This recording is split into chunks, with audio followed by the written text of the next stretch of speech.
শিব ঠাকুরের প্রিয় মাস হলো শ্রাবণ মাস। এই পবিত্র মাসটি শিব ঠাকুরকে অর্পিত। শিব আরাধনার শ্রেষ্ঠ সময় হলো শ্রাবণ মাস। এই মাসের সোমবারে শিব পূজা করলে অমোঘ ফল লাভ করা যায়। নমস্কার বন্ধুরা, আমি সায়নী, লিভিং উইথ সায়নীর আরও একটি নতুন পর্বে তোমাদের সকলকে জানাই অনেক স্বাগত।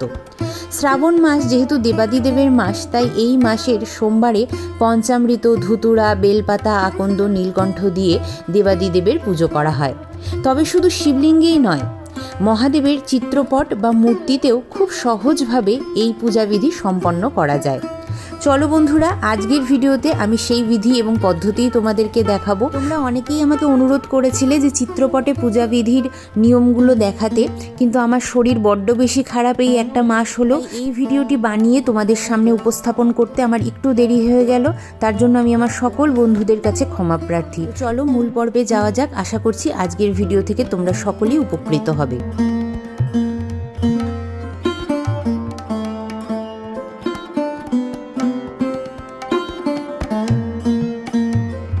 আমার যে সকল বন্ধুদের বাড়িতে শিবলিঙ্গ নেই, অথচ তারা মন্দিরেও প্রত্যেক সোমবারে যেতে পারছো না, তারা এই ধরনের একটা ছোট্ট চিত্রপট বা একটা ছোট্ট মূর্তি বাবার নিয়ে নিতে পারো বাড়িতে, এবং তাতেই পূজাবিধি সম্পন্ন করতে পারো।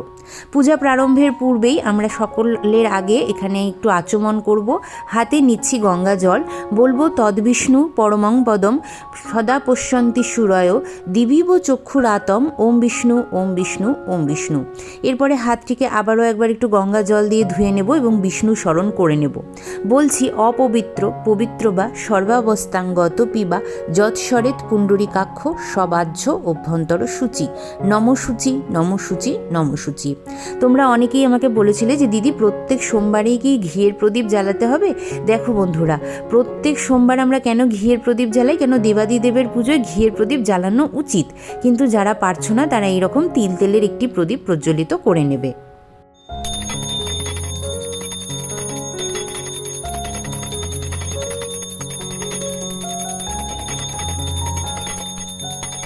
আমাদের যাদের কাছে শিবলিঙ্গ নেই, চিত্রপট বা মূর্তি আছে, আমাদের প্রত্যেকেরই একটু ইচ্ছে করে এই সোমবারগুলোতে আমরা একটু পঞ্চামৃত করব বা দুধ গঙ্গা জলে বাবাকে একটু স্নান করাবো। সেটা কি আদৌ সম্ভব? চলো সম্ভব কিনা সেটা জেনে নেওয়া যাক। এখানে দেখো আমি একটু কাঁচা দুধ নিয়েছি, এটা আমি পঞ্চামৃত করিনি, কিন্তু তোমরা পঞ্চামৃত চাইলে করে নিতে পারো। আর এখানে একটু নিয়েছি গঙ্গা জল। এই গঙ্গা জলটিকে সুগন্ধিত বানানোর জন্য কয়েকটি জিনিস আমি এর মধ্যে মিশিয়ে নেব। যেমন এখানে আমি নিচ্ছি একটু অঘরু, আর আমি একটু নেব শ্বেত চন্দন। আমি গুঁড়ো চন্দন ব্যবহার করছি, তোমরা চাইলে কেউ এখানে শ্বেত চন্দন বেটেও এই জলটার মধ্যে মিশ্রিত করে নিতে পারো। দেবাদিদেবের চিত্রপটের সামনে এইরকম একটি পিতলের সরা রাখবে। এরপর যখন আমরা জলাভিষেক বা পঞ্চামৃত দিয়ে বাবাকে অভিষেক করব, সেই সময় বাবার যে 7টি নাম আছে, সেই 7টি নাম আমরা মনে মনে নেব। ওম মহাদেবায় নমঃ, ওম শম্ভুবে নমঃ, ওম শঙ্করায় নমঃ, ওম রুদ্রায় নমঃ, ওম নীলকণ্ঠায় নমঃ, ওম পশুপতয়ে নমঃ, ওম ত্রম্বকম্মায় নমঃ। এই মন্ত্রটি বলে তারপরে কিন্তু আমরা 7 বার বাবার সামনে এইভাবে জলটা দিয়ে তারপরে আমরা যে পঞ্চামৃত বা কাঁচা দুধ যা নিয়ে এসেছি সেটা আমরা এই পাত্রটির মধ্যে ঢেলে দেব। এবং তারপর কিন্তু আমরা মহামন্ত্রটি জপ করব, যে ওম নমঃ শিবায়। এই মন্ত্রটি 3 বার মনে মনে জপ করে বাবার উদ্দেশ্যে জল নিবেদন করব। তো বন্ধুরা, তোমরা যখন লিঙ্গতেও যখন বাবাকে অভিষেক করবে তখনও কিন্তু এই 7টি নাম নেবে, এবং তারপরে যখন জল অভিষেক করবে তখন ওম নমঃ শিবায় বলবে। আমার কাছে আমার এক বন্ধু জানতে চেয়েছো যে এই শিবলিঙ্গ ধোয়া জল বা বাবার স্নানাভিষেকের জলটা আমি কি করব। তো এই জলটি প্রথমে নিজের 2 চোখে, তারপরে গ্রীবায়, তারপরে হৃদয়ে এবং সর্বশেষে নিজের মাথায় ছিটিয়ে নিতে হয়। 2 চোখে এই জলটি দেওয়া মানে আমাদের দৃষ্টি পবিত্র হয়, কণ্ঠে দেওয়া মানে আমাদের বাণী শুদ্ধ হয়, হৃদয়ে দেওয়া মানে আমাদের হৃদয় শুদ্ধ হয়, এবং মাথার উপরে ছেটানো মানে আমাদের মস্তিষ্কে যে চিন্তাভাবনা আসে সেই চিন্তাভাবনাগুলো শুদ্ধ হয়। তো এইভাবে দেওয়ার পরে তারপরে তুমি যে কোনো গাছের গোড়ায় এই জলটি দিতে পারো, শুধু তুলসী গাছের গোড়ায় এই জলটি দেবে না। তারপরে দেখো আমি বাবাকে সুন্দরভাবে স্নান করিয়ে নিলাম, কেন কি আমার যেহেতু চিত্রপট, তাই চিত্রপটটিকেও পরিষ্কার করতে হবে। অষ্টগন্ধা চন্দনের দ্বারা আমি বাবাকে তিলক করে নিচ্ছি। যতবার তিলক করবে মনে মনে ওম নমঃ শিবায় এই মন্ত্রটি জাপ করবে। বন্ধুরা, এটা যেহেতু বাবার মহামন্ত্র, তাই যেদিন তুমি উপবাস রাখছো সেই দিন সারাদিনও যদি তুমি যতটা সম্ভব হয় ওম নমঃ শিবায় জপ করতে পারো।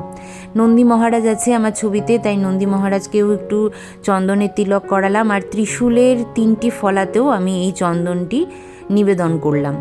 এরপর একটি নতুন উপবীত আমি বাবার গলায় পরিয়ে দিচ্ছি। সব কিছুই এখানে করা যায় বন্ধুরা, শুধু তোমরা যে শস্যটা আমরা যেটা নিবেদন করি সেই শস্যটা খালি তোমাকে শিবলিঙ্গে নিবেদন করতে হবে, এখানে নিবেদন করা যায় না। তো এখানে বাবার কিছু প্রিয় ফুল যেমন ধুতুরা, আকন্দ, কাটাফল সবই আমি নিয়ে নিয়েছি।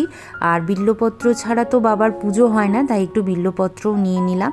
আর আজকে সাদা ফুল আর নীলকণ্ঠ ফুলটা আমি জোগাড় করতে পারিনি, তাই আমি আজকে হলুদ গাঁদা ফুল দিয়ে পুজোটা করব আর মন্দিরটাকেও সুন্দর করে সাজিয়ে দেবো। গঙ্গা জল ছিটিয়ে আমি এখানে ফুল শুদ্ধিকরণ করে দিচ্ছি।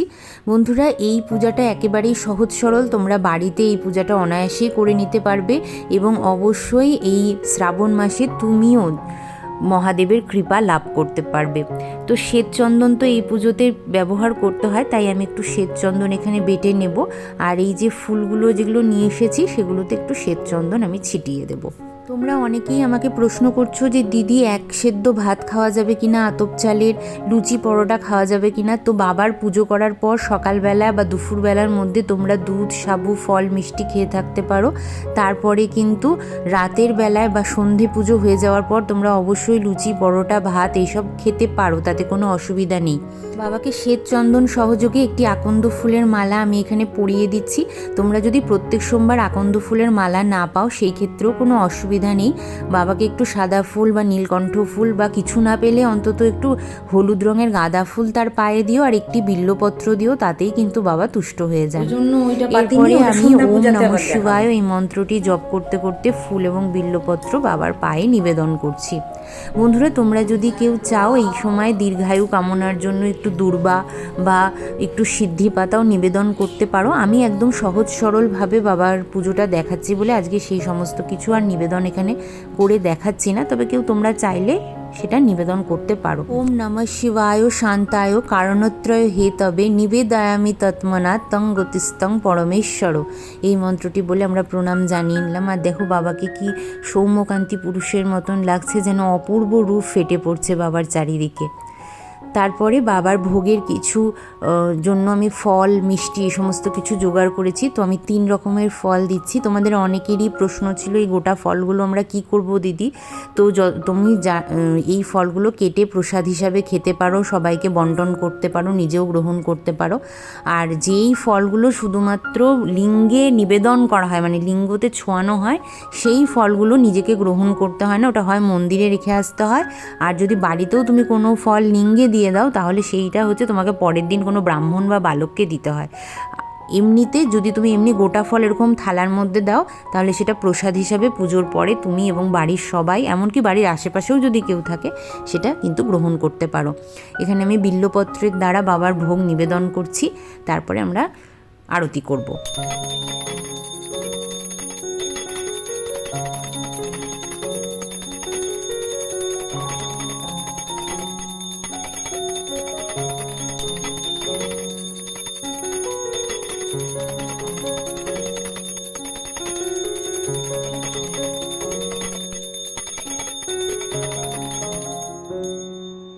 তো এই ছিল আমার চিত্রপটে একদম সহজ সরল পূজাবিধি। কেমন লাগলো অতি অবশ্যই আমাকে লিখে জানিও। ভিডিওটি ভালো লাগলে লাইক শেয়ার করতে ভুলো না। যারা আজকে আমাকে প্রথম দেখছো তারা প্লিজ আমার চ্যানেলটিকে সাবস্ক্রাইব করে আমার পাশে থেকো, আমার বন্ধু হয়ে যেও।